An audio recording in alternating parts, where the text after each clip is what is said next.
Programming with JS চ্যানেলে সবাইকে স্বাগতম।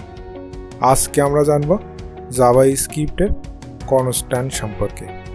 কনস্ট্যান্ট অর্থ হলো ধ্রুবক।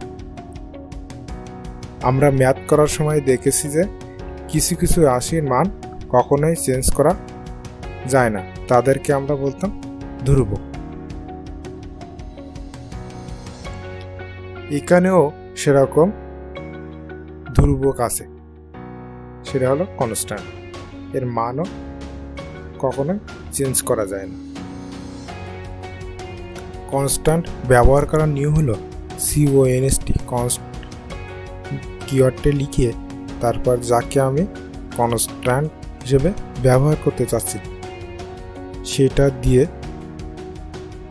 ইকুয়াল টু, আমরা যদি কনস্ট্যান্ট ইকুয়াল টু 2 লিখি এবং সেমিকোলন দিয়ে এর মান যদি আবার অ্যাসাইন করতে যাই ইকুয়াল টু 3 এবং সেমিকোলন দিই, তাহলে আমরা একটি ইরর দেখব।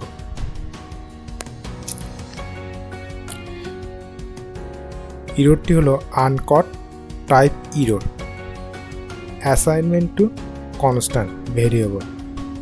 মানে অ্যাসাইন একবারই শুধু অ্যাসাইন করা যাবে, দ্বিতীয়বার কনস্ট্যান্টের ভ্যালু অ্যাসাইন করা যাবে না। আমরা যদি ইকুয়াল টু a+3 লিখি তাও এটা ইরর দেখা যাবে, কারণ কনস্ট্যান্টের ভ্যালু একবারই দেওয়া যাবে, পরবর্তীতে আর অ্যাসাইন করা যাবে না। আমরা যদি var লিখে একে অ্যাসাইন করি, তারপরে ইকুয়াল টু 10 লিখি, তাহলে রান করে দেখব যে কোনো ইরর দেখাচ্ছে না। কিন্তু আমরা যদি এটাকেই কনস্ট্যান্ট দিয়ে লিখতাম, যেরকম কনস্ট করে রান করি, তাহলে আমরা একটি ইরর দেখব। আনকট syntax error, missing initialiser in constant declaration. মানে কনস্ট্যান্টের মান আমরা যখন অ্যাসাইন করব তখনই এর ভ্যালু অ্যাসাইন করতে হবে, এরপরে অ্যাসাইন করলে এটা ইরর দেখাবে।